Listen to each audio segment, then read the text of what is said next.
Students writing task 1 ਦੇ ਵਿੱਚ ਤੁਸੀਂ ਇਨਸਟਰਕਸ਼ਨ ਵਾਲੀ ਲਾਈਨ ਹਮੇਸ਼ਾ ਦੇਖਦੇ ਆ ਜਿੱਥੇ ਲਿਖਿਆ ਹੁੰਦਾ summarise the information by selecting and reporting the main features and make comparisons where relevant have you ever thought why do we need comparison in IELTS writing task 1 so students ਇਸ video ਦੇ ਵਿੱਚ ਅਸੀਂ ਗੱਲ ਕਰਾਂਗੇ specially ਇਸ part ਦੇ ਉੱਤੇ ਕਿ ਐਕਚੁਅਲ ਦੇ ਵਿੱਚ ਕੰਪੈਰੀਜ਼ਨ ਕਿਉਂ ਜ਼ਰੂਰੀ ਆ ਵਿਦ ਕੰਪੈਰੀਜ਼ਨ ਕੀ ਡਿਫਰੈਂਸ ਆਊਗਾ ਤੁਹਾਡੀ ਰਾਈਟਿੰਗ ਦੇ ਵਿੱਚ ਮੈਂ ਤੁਹਾਨੂੰ ਇੱਥੇ ਨਹੀਂ ਦੱਸਣਾ ਇਸ ਵੀਡੀਓ ਨੂੰ ਐਂਡ ਤੱਕ ਦੇਖਿਓ ਔਰ ਐਂਡ ਤੱਕ ਜਾਣ ਤੋਂ ਬਾਅਦ ਸਟੂਡੈਂਟਸ ਡੈਫੀਨੇਟਲੀ ਤੁਹਾਨੂੰ ਪਤਾ ਲੱਗ ਜਾਊਗਾ ਕਿ ਕੰਪੈਰੀਜ਼ਨ ਰਾਈਟਿੰਗ ਦੇ ਵਿੱਚ ਕਿਉਂ ਇੰਪੋਰਟੈਂਟ ਆ with comparison you can achieve more than 7 bands in IELTS writing task 1 even comparison makes your writing more effective and interesting so students start ਕਰਦੇ ਆ ਇਸ ਵੀਡੀਓ ਹੋਰ ਆ ਵੀਡੀਓ ਨੂੰ ਸਟਾਰਟ ਕਰਨ ਤੋਂ ਪਹਿਲਾਂ ਮੈਂ ਇਹ ਕਹਿਣਾ ਚਾਹੁੰਦਾ ਕਿ ਮੇਰੀ ਵੀਡੀਓ ਨੂੰ ਲਾਈਕ ਸ਼ੇਅਰ ਜਾਂ ਮੇਰੇ ਚੈਨਲ ਨੂੰ ਸਬਸਕ੍ਰਾਈਬ ਬਿਲਕੁਲ ਨਾ ਕਰਿਓ ਬਿਕੋਜ਼ ਮੈਨੂੰ ਪਤਾ ਹੈ ਵੀਡੀਓ ਨੂੰ ਦੇਖਣ ਤੋਂ ਬਾਅਦ ਜਦੋਂ ਤੁਹਾਨੂੰ ਮੇਰਾ ਕੰਟੈਂਟ ਵਧੀਆ ਲੱਗੂਗਾ ਡੈਫੀਨੇਟਲੀ ਤੁਸੀਂ ਮੇਰੀ ਵੀਡੀਓ ਨੂੰ ਲਾਈਕ ਵੀ ਕਰੋਗੇ ਸ਼ੇਅਰ ਵੀ ਕਰੋਗੇ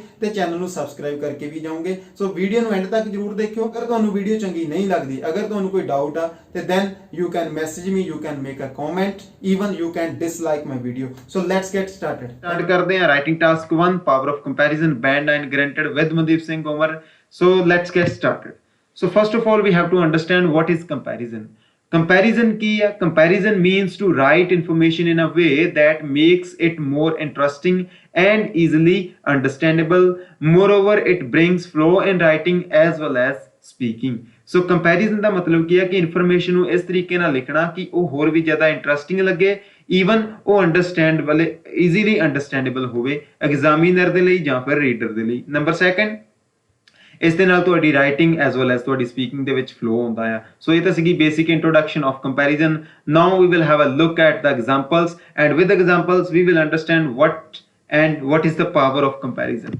ਸੋ ਫਸਟ ਆਫ ਆਲ ਮੈਂ ਇੱਕ ਐਗਜ਼ਾਮਪਲ ਦੇ ਤੌਰ ਤੇ ਇੱਕ ਟੇਬਲ ਲਿਆ ਇੱਥੇ ਟੇਬਲ ਦੀ ਛੋਟੀ ਜਿਹੀ ਮੈਂ ਇੰਟਰੋਡਕਸ਼ਨ ਲਿਖੀ ਹੋਈ ਹੈ ਯੂ ਕੈਨ ਸੀ the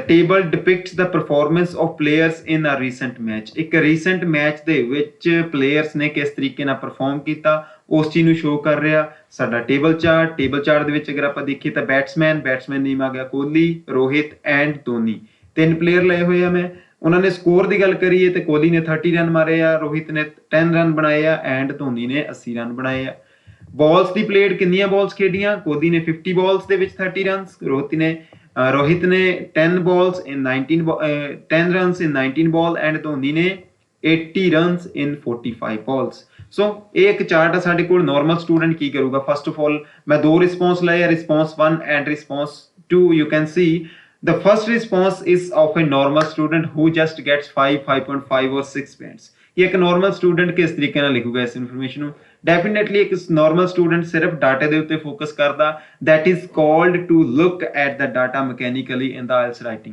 ਸੋ ਅਗਰ ਤੁਸੀਂ ਡਾਟੇ ਦੇ ਉੱਤੇ ਜ਼ਿਆਦਾ ਫੋਕਸ ਕਰਦੇ ਆ ਤਾਂ ਇਸ ਤਰ੍ਹਾਂ ਕਿਹਾ ਜਾਂਦਾ ਕਿ you are looking at the data mechanically so that can reduce your score that can limit you only at 6 band so first of ਆਲ ਦੇਖਦੇ ਹਾਂ ਰਿਸਪੌਂਸ ਸੋ ਫਸਟ ਰਿਸਪੌਂਸ ਹੈਗਾ ਸਟੂਡੈਂਟ ਦਾ ਅਗਰ ਆਪਾਂ ਚਾਰਟ ਨੂੰ ਦੇਖ ਹੀ ਲਿਆ ਤੁਸੀਂ ਵੀ ਕਿਹੜੇ ਬੈਟਸਮੈਨ ਨੇ ਕਿੰਨੀਆਂ ਬਾਲਸ ਦੇ ਵਿੱਚ ਕਿੰਨੇ ਸਕੋਰ ਬਣਾਏ ਆ ਸੋ ਫਸਟ ਅਗਰ ਆਪਾਂ ਦੇਖੀਏ ਤਾਂ ਨਾਰਮਲ ਸਟੂਡੈਂਟ ਪਹਿਲਾਂ ਇੱਥੋਂ ਸਟਾਰਟ ਕਰ ਦਿੰਦਾ ਲਿਖਣਾ ਜੋ ਬਿਗਨਿੰਗ ਚ ਉਹਨੂੰ ਮਿਲਦਾ ਤੇ ਐਂਡ ਤੱਕ ਜਾਂਦੇ ਜੋ ਹੁੰਦਾ ਉਹਨੂੰ ਲਿਖਦਾ ਜਾਂਦਾ so response 1 Kohli scored 30 runs in 50 balls it means ਕਿ ਸਟੂਡੈਂਟ ਨੇ ਇੱਥੋਂ ਸਟਾਰਟ ਕੀਤਾ ਕੋਹਲੀ ਨੇ 30 ਰਨ ਬਣਾਏ 50 balls while Rohit hit 10 runs of 19 sorry ਇੱਥੇ ਡਬਲ ਆਫ ਹੋਣਾ ਸੀਗਾ students so Rohit hit 10 runs of 19 balls so it means ਕਿ ਕੋਹਲੀ ਨੇ 30 ਰਨ ਬਣਾਏ ਆ 50 balls ਜਦ ਕਿ ਰੋਹਿਤ ਨੇ 10 ਰਨ ਬਣਾਏ ਆ 19 ਬਾਲਾਂ ਦੇ ਵਿੱਚ ਸੈਂਟੈਂਸ ਖਤਮ ਕਰ ਦਿੱਤਾ Dhoni faced 45 balls and scored 80 runs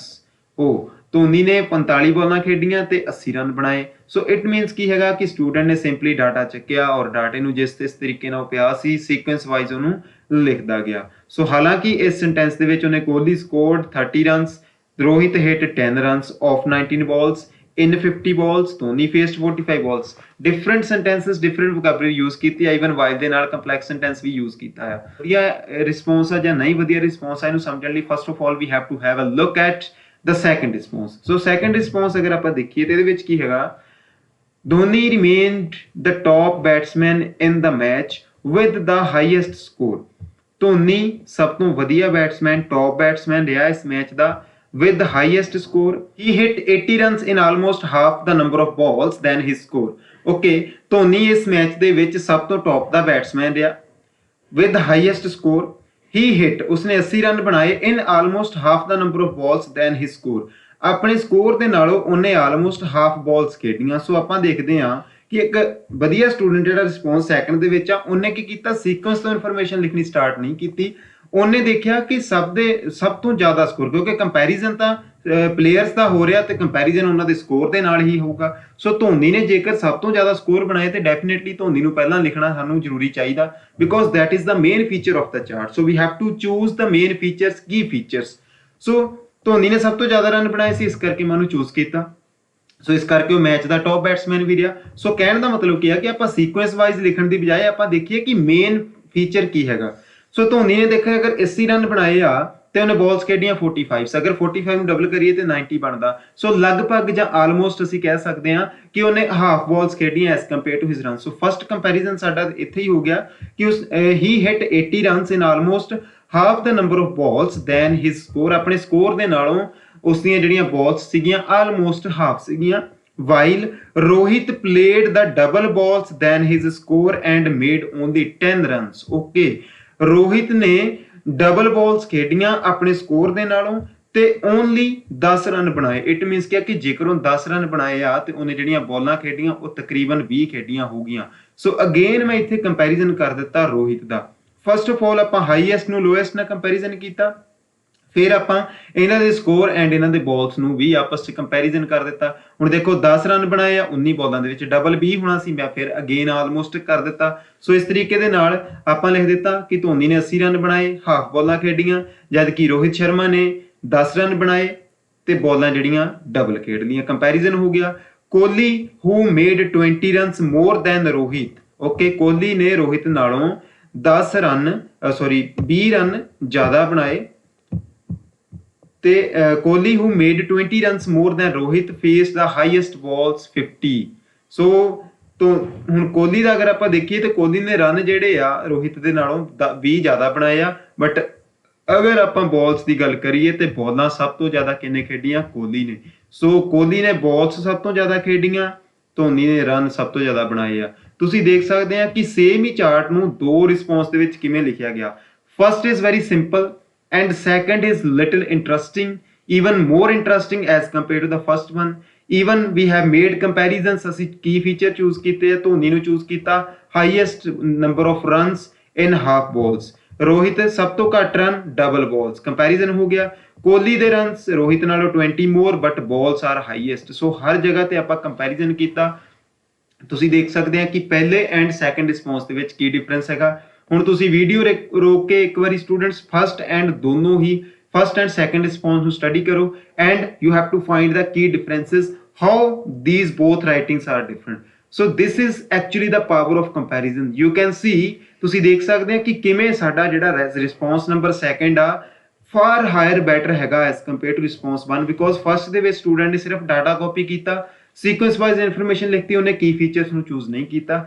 ਜਦ ਕਿ ਦੂਸਰੇ ਰਿਸਪੌਂਸ ਦੇ ਵਿੱਚ ਸਟੂਡੈਂਟ ਨੇ ਕੀ ਕੀਤਾ, ਉਹਨੇ ਹਾਈਐਸਟ ਲੋਐਸਟ, ਹਾਈਐਸਟ ਬਾਲਸ ਕਿੰਨੇ ਖੇਡੀਆਂ, ਹਾਈਐਸਟ ਰਨ ਕਿੰਨੇ ਬਣਾਏ, ਬਾਲਸ ਦਾ ਸਕੋਰਸ ਦੇ ਨਾਲ ਕੰਪੈਰੀਜ਼ਨ ਕੀਤਾ, ਪਲੇਅਰਸ ਦੇ ਨਾਲ ਕੰਪੈਰੀਜ਼ਨ ਕੀਤਾ। ਸੋ ਇਸ ਤਰੀਕੇ ਦੇ ਨਾਲ ਅਸੀਂ ਮੇਨ ਫੀਚਰਸ ਨੂੰ ਚੂਜ਼ ਕਰਕੇ ਕੰਪੈਰੀਜ਼ਨ ਕਰ ਸਕਦੇ ਹਾਂ। ਹੋਪ ਆ ਕਿ ਤੁਹਾਨੂੰ ਇੱਥੇ ਤੱਕ ਸਮਝ ਲੱਗੀ ਹੋਊਗੀ।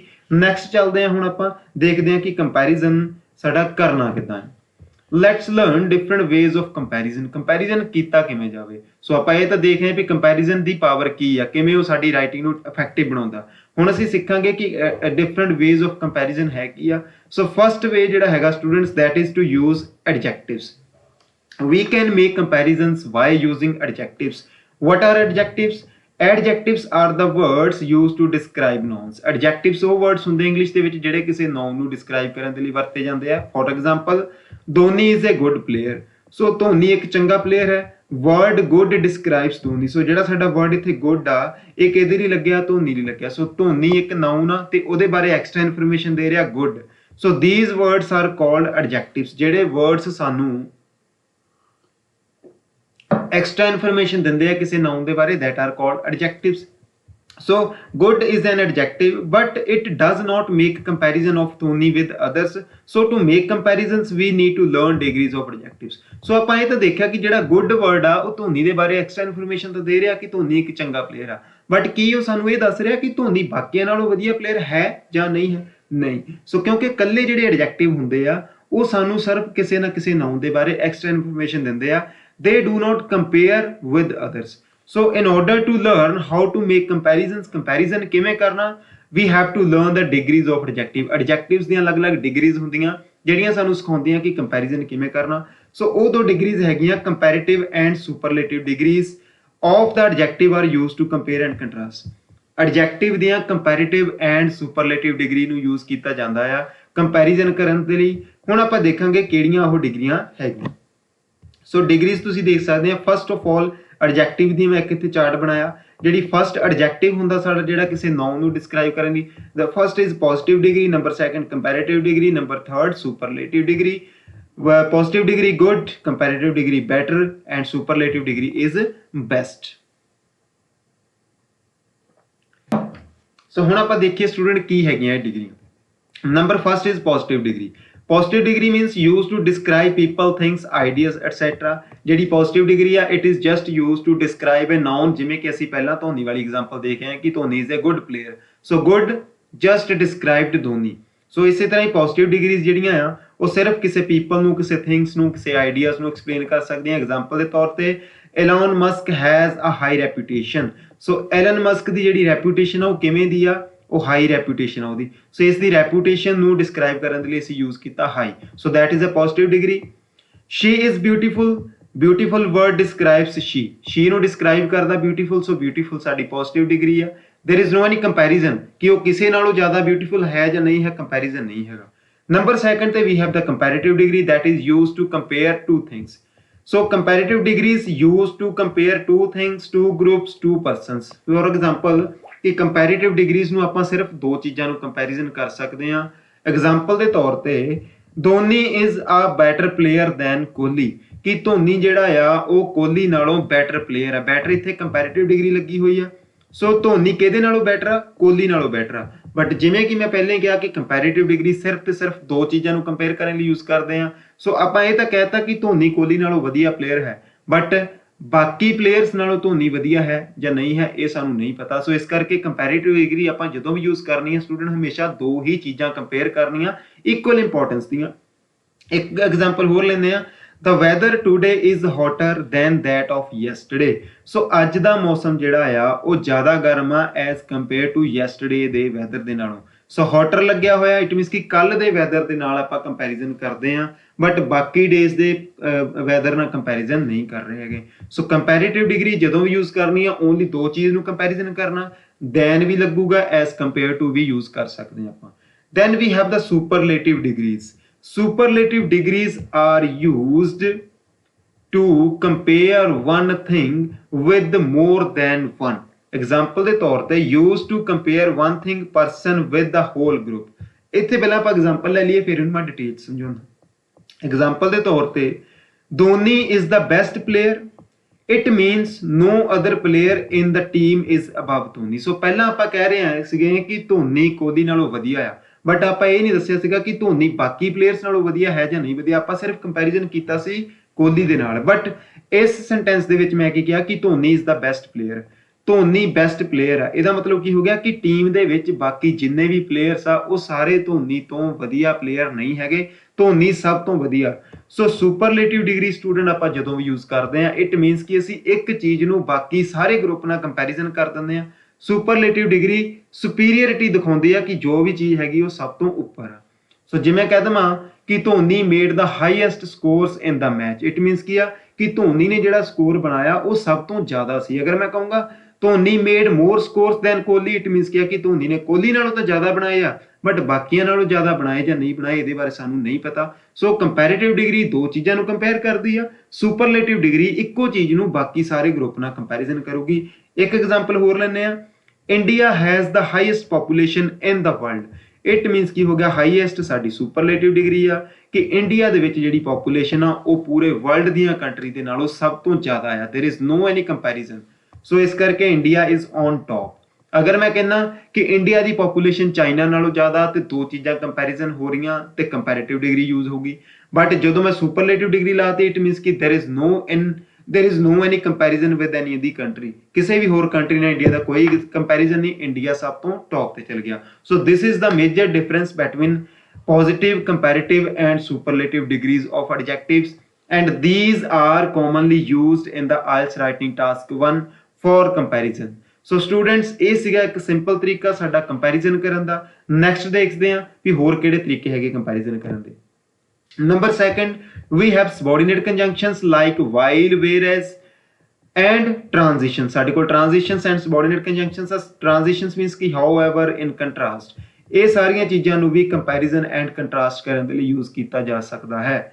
ਸੋ ਬਟ ਸਟੂਡੈਂਟਸ ਇਸ ਵੀਡੀਓ ਦੇ ਵਿੱਚ ਅਸੀਂ ਇੰਨਾ ਹੀ ਕਰਾਂਗੇ। ਅਗਰ ਤੁਸੀਂ ਸਿੱਖਣੇ ਚਾਹੁੰਦੇ ਆ ਇਹ advance ways of comparison, then you have to download my Android app from the Google Play Store, that is with the name Touch Sky।